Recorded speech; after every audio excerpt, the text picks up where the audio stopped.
प्राय हामी सबैले बुझेको धर्मग्रन्थहरू अथवा कथा कहानीहरूबाट इन्स्पायर भएर धरतीमा पहिले एउटा केटा थियो अनि एउटा केटी थियो अनि ब्रिडिङ भयो अनि बच्चा भए अनि फेरि ब्रिडिङ भयो अनि धेरै बच्चाहरू भए अनि हामी उत्पन्न भयौँ। आउनुहोस् आज म सेपियन्स भन्ने बुक जुन नोबल हरेरेको ६५ भन्दा धेरै भाषामा अनुवाद गरिएको छ, यो किताबमा ह्युमन काइन्डको हिस्ट्रीको बारेमा के भनेको छ तपाईँ पनि छक्क पर्नुहुन्छ।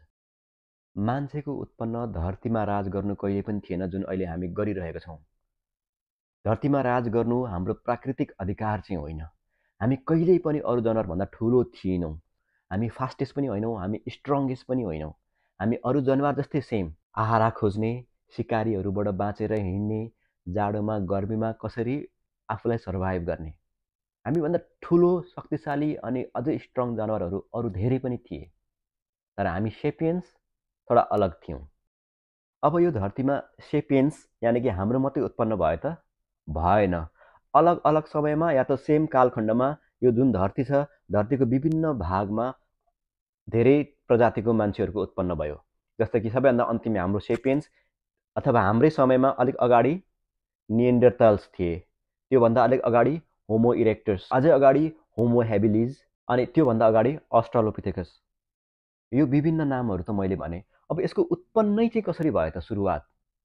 म तपाईँलाई उदाहरण दिन्छु। तपाईँले ठुलो एउटा बाल्टीमा पानी राख्नुहोस्। 15 दिन पानी राख्नुभयो भने के हुन्छ? सफा पानी पनि बिस्तारै लेउ हुन्छ अनि बाक्लो हुन्छ। त्यस पछाडि सानसानो फङ्गस ब्याक्टेरियाहरू आउँछ। त्यस पछाडि सानसानो किराहरू यसरी घुम्ने आउँछ होइन? यसरी उत्पादन हुन्छ नि त्यहाँनिर एउटा लिभिङ बिङ्सको। त्यस्तै यो ठुलो वर्ल्डमा जुन पानी छ, पानीमा अब जो सेल्सहरू फर्म हुन्छ अनि युनिसेलुलर फर्म भयो अनि मल्टिसेलुलर फर्म भयो अनि राम्रो हावा पानी मौसम सबै मिलेपछि उनीहरूको फ्युजन हुन्छ। त्यही अनुसारले ढाड भएको जनावर उत्पन्न हुन्छ अनि ढाड नभएको जनावर उत्पन्न हुन्छ। त्यही अनुसारले कुनै प्लान्ट्स हुन्छ, कुनै म्यामल्समा परिवर्तन हुन्छ। म्यामल्स भनेको जुन हामी आएको छौँ अनि त्यो म्यामल्स कुनै रुख चढ्ने हुन्छ, कुनै घाँसमा बस्ने हुन्छ। त्यही म्यामल्सबाट चिम्पान्जी इभल्भ हुँदै हुँदै अनि लास्टमा सुरु हुन्छ सेपियन्सको जर्नी। अघि बाल्टीको पानीबाट किरा उत्पन्न हुनु चाहिँ 1 हप्ता लाग्यो। तर यो जुन मान्छेको जर्नी चाहिँ हजारौँ अनि हजारौँ लाखौँ सालको हो। यो अस्ट्रालोपिथेकस जुन छ, यिनीहरूको चाहिँ दिमाग सानो हुन्थ्यो, यिनीहरू 2 खुट्टाले हिँड्थे अरे अनि यिनीहरू चाहिँ अरूलाई शिकार गरेर होइन, आफू चाहिँ खुद शिकारी हुन्थे अरे जङ्गली जनावरहरूको अनि यिनीहरूको लोप भयो।